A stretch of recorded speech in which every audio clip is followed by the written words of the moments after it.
السلام علیکم، میرا نام محمد ثقلین یاسین ہے اور میں آپ کو ہمارے YouTube channel Vision to Educate میں خوش آمدید کہتا ہوں۔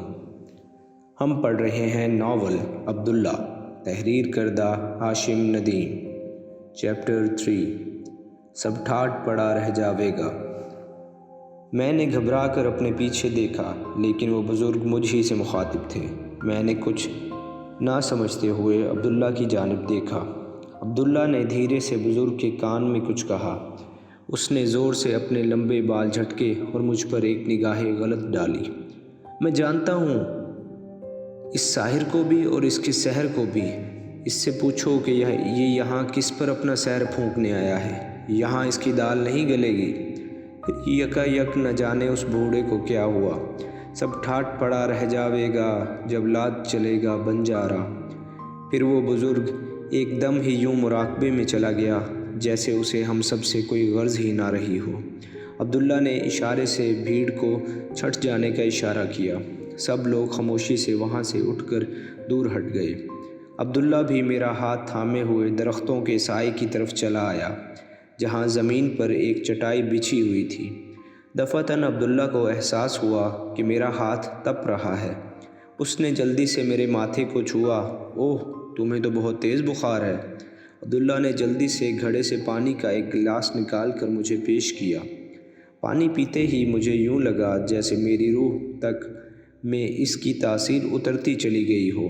میرا دل چاہا کہ میں عبداللہ سے پانی کا ایک اور گلاس مانگ لوں، لیکن جانے کیوں میں ایسا نہ کر سکا۔ عبداللہ نے تشویش سے میری جانب دیکھا۔ یہ حالت کب سے ہے تمہاری؟ پچھلی جمعرات سے، جب میں درگاہ سے واپس گھر پہنچا تھا تب سے اسی طرح اس بخار میں بھنک رہا ہوں۔ میری بات سن کر عبداللہ نہ جانے کس سوچ میں پڑ گیا۔ میں نے اسے ٹوکا۔ اچھا میری بات چھوڑو، یہ بتاؤ یہ بڑے میاں کون ہیں اور اتنے جلال میں کیوں ہیں؟ عبداللہ میری بات سن کر چونکا، اور جب اسے میرا اشارہ سمجھ میں آیا تو ایک گہری مسکراہٹ اس کے چہرے سے چھلک پڑی۔ اوہ بھئی وہ بڑے میاں تو ہمارے بھی بڑے ہیں، ہم انہیں حاکم بابا کے نام سے پکارتے ہیں۔ کیا مطلب؟ کیا یہی صاحب تمہارے پاس ہیں؟ باس کا لفظ سن کر عبداللہ نے بڑی مشکل سے اپنی ہنسی روکی۔ ہاں میاں، باس بھی کہہ سکتے ہو۔ مجھے اور مجھ جیسے اور بہت سوں کو حاکم بابا کے ذریعے ہی احکامات ملتے ہیں۔ کس نے کہاں جانا ہے، کہاں رکنا ہے، کس علاقے میں کس کارندے کی ضرورت ہے، کس طرح کے لوگوں میں تعلیم کس طرح کی بانٹنی ہے، یہ سارے معاملات حاکم بابا ہی طے کرتے ہیں۔ میں حیرت سے عبداللہ کی بات سنتا رہا۔ کارندے؟ کیا مطلب؟ کیا تمہاری طرح اور بھی خدمت گار ہیں اس درگاہ کے اندر؟ مطلب تم لوگوں کا پورا ایک نیٹ ورک ہے؟ لیکن تم نے ابھی تعلیم کی بات کی تھی۔ تم لوگ کیسی تعلیم دیتے ہو لوگوں کو؟ اور کیا حاکم بابا کے اوپر بھی کوئی اور عہدیدار موجود ہیں؟ تعلیم سے مراد کوئی اسکول پڑھائی نہیں ہے، بس لوگوں کی خدمت کرتا ہوں۔ جیسے میں اس درگاہ میں آنے والے زائرین کی مدد کرتا ہوں، انہیں کسی چیز کی ضرورت ہو یا کسی قسم کی معلومات درکار ہو تو وہ میں انہیں فراہم کرتا ہوں، جبکہ حاکم بابا سے اوپر کے تمام انتظامات سلطان بابا سنبھالتے ہیں۔ البتہ ہمارا ان سے رابطہ کبھی کبھار ہی ہوتا ہے۔ دراصل سلطان بابا حاکم بابا اور ان جیسے دوسروں کے بھی باس ہیں، ہم تو ان کے ماتحتوں کے بھی ماتحت ہیں۔ میری حیرت لمحہ بلمحہ بڑھتی ہی جا رہی تھی۔ مطلب یہ کہ حاکم بابا جیسے بھی دیگر کئی حکام موجود تھے، پھر تو سلطان بابا واقعی کوئی ہستی ہوں گے، کیونکہ میری تو آدھی جان حاکم بابا کا جلال دیکھ کر ہی نکل گئی تھی۔ جانے سلطان بابا کے رعب اور جلال کا کیا عالم ہوگا۔ گویا ان لوگوں کو پوری ایک انتظامیہ تھی، جیسے اسسٹنٹ کمشنر کے اوپر ڈپٹی کمشنر اور ڈپٹی کمشنر کے اوپر کمشنر تعینات ہوتا ہے، اسی طرح عبداللہ کے اوپر کی چین آف کمانڈ بھی پوری طرح متحرک تھی۔ لیکن اس نفسا نفسی کے دور میں جب بھائی اپنے بھائی کا گلا کاٹنے پر تلا ہوا ہو، ایسے بے غرض اور بے لوث لوگ بھی موجود ہیں جو صرف دوسروں کی تکلیف اور درد کو دور کرنے کے لیے اپنا چین اور آرام تیاگ دیتے ہوں گے۔ مجھے اس بات پر اب بھی پوری طرح یقین نہیں آیا تھا، اور پھر ان لوگوں کے اپنے اخراجات بھی تو ہوتے ہوں گے۔ یہ سارا خرچہ کون اٹھاتا ہوگا؟ کیا سلطان بابا سے اوپر بھی کوئی عہدیدار موجود ہوگا؟ جیسے کمشنر کے اوپر صوبے کا چیف سیکرٹری ہوتا ہے۔ میرے ذہن میں ایسے نہ جانے کتنے سوالات بلبلا رہے تھے، لیکن ایک دم ہی گھنیرا سایہ سا چھا گیا۔ یوں لگا جیسے گرم تپتی دوپہر میں ٹھنڈے پانی سے بھری کوئی بدلی سورج کے عین سامنے آ کر رک گئی ہو۔ وہ ماہ جبیں اپنے کومل قدم درگاہ کے صحن میں دھر چکی تھی، اور حسب معمول اس کی ماں اور خاتمہ بھی ساتھ ہی آئے تھے۔ جانے موسم کی تمام شدت اور دھوپ کی ساری حدت ایک ہی پل میں کہاں غائب ہو گئی۔ مجھے یوں لگا کہ دور سمندر کی طرف سے چلنے والی پروائی نے ساری درگاہ کے گرد اپنا گھیرا باندھ دیا تھا۔ کسی ایک شخصیت کی موجودگی ہمارے ارد گرد کے موسم پر اثر انداز ہو سکتی ہے۔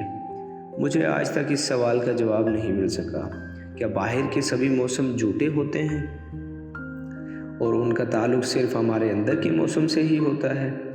وہ پری رخ اب دھیرے دھیرے چلتی ہوئی جیسے پانیوں پر قدم رکھتی ہوئی حاکم بابا کے بالکل سامنے جا بیٹھی۔ حاکم بابا نے اس کے سلام کے جواب میں دعا دی اور اس کے سر پر ہاتھ پھیرا۔ مطلب یہ کہ وہ پہلے بھی حاکم بابا سے مل چکی تھی۔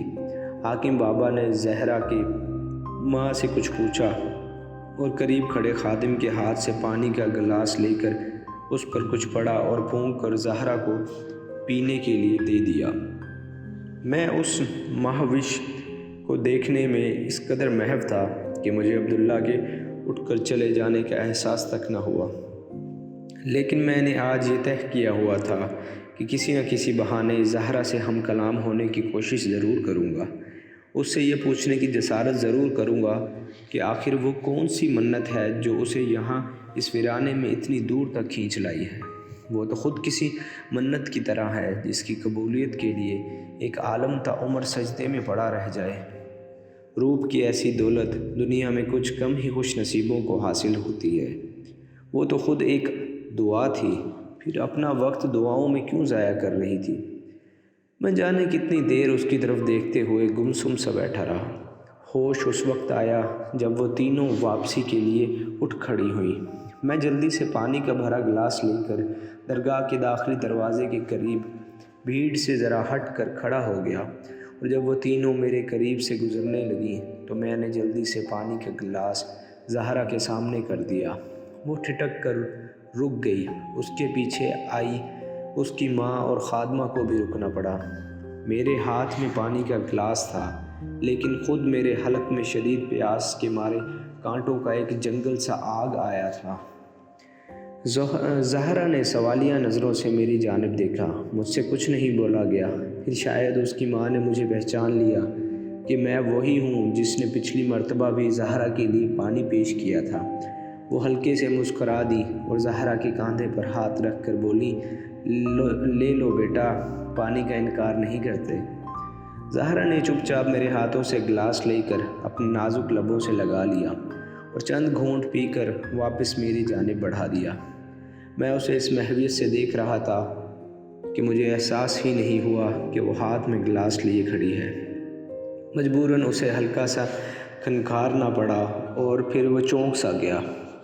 میں نے جلدی سے شرمندگی کے عالم میں گلاس واپس لے لیا اور نادم لہجے میں کہا، معاف کیجیے گا، میرا دھیان کسی اور جانب تھا۔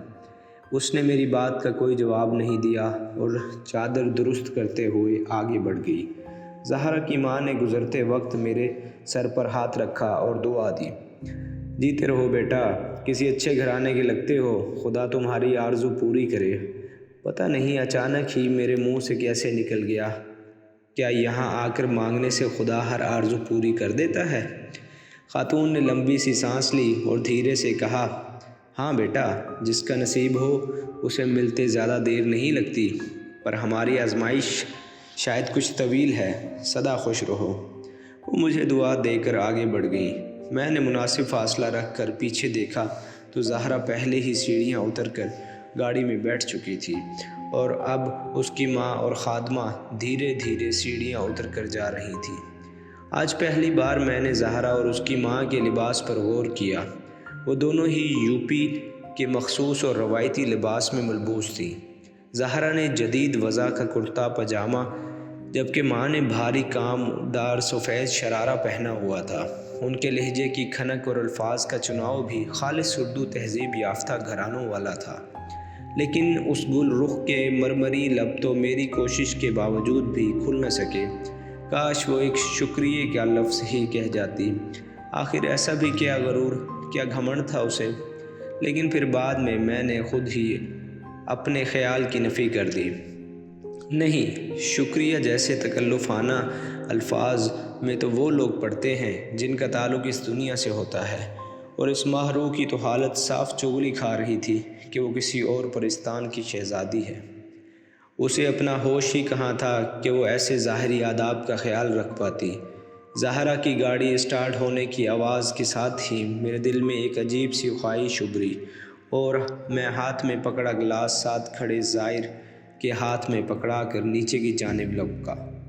پھر ایک ساتھ تین سیڑھیاں پھلانگتا ہوا گاڑی تک پہنچا اور گاڑی کو دور ریت اڑاتی شہر کی طرف جاتی زہرا کی گاڑی کے پیچھے ڈال لی۔ جانے یہ زہرا کا گھر دیکھنے کی خواہش تھی یا پھر ایک مرتبہ اس کا روپ اپنی آنکھوں میں بھر لینے کی، لیکن میں لگاتار ان کی گاڑی کا پیچھا کرتا رہا، حتیٰ کہ شہر کا وہ بیش قیمت وضافاتی حصہ شروع ہو گیا جہاں پرانی وضع لیکن انتہائی متمول طبقے کی حویلیاں موجود تھیں۔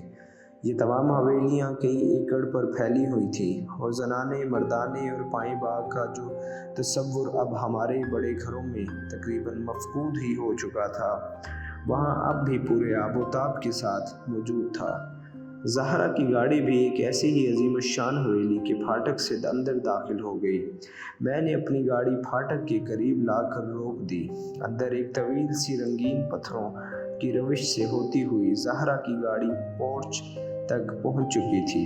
ڈرائیور نے جلدی سے پیچھے کے دونوں دروازے کھولے اور زہرا اسی شان سے گاڑی سے اتری جو اس کی شخصیت کا خاصہ تھی۔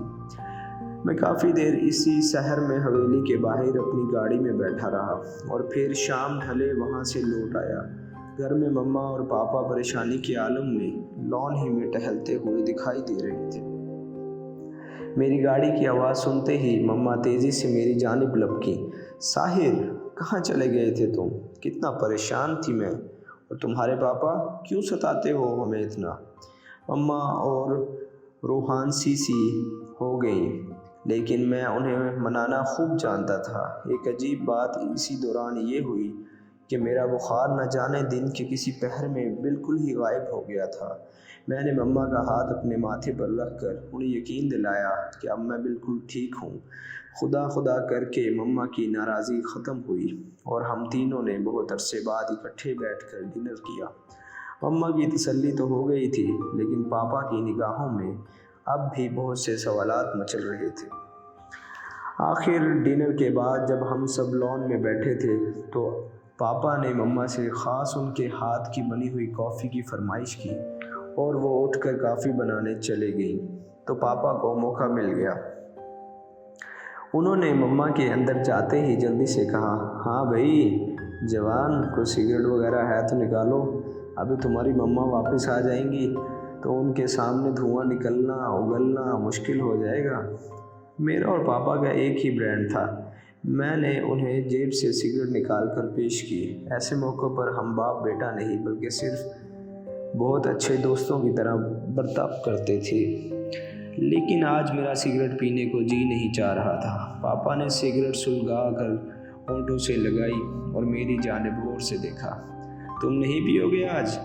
نہیں پاپا جی، نہیں چاہ رہا، دل نہیں چاہ رہا۔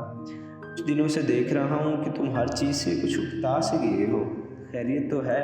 کوئی خاص وجہ؟ اور پھر یہ بخار؟ کچھ تو ہے جو شیئر نہیں کرو گے؟ اگر شیئر نہیں کرو گے تو پھر بات آگے کیسے بڑھے گی؟ میں نے ایک لمبی سی سانس لی اور مما کے آنے سے پہلے مختصراً زہرا اور اس درگاہ کے بارے میں ہر بات بتا دی۔ مما کافی لے کر آئیں تو ہماری گفتگو میں کچھ دیر کا وقفہ آیا۔ کافی پینے کے بعد مما کی USA سے ایک ضروری فون کال آ گئی اور مجھے اور پاپا کو پھر سے کھل کر بات کرنے کا موقع مل گیا۔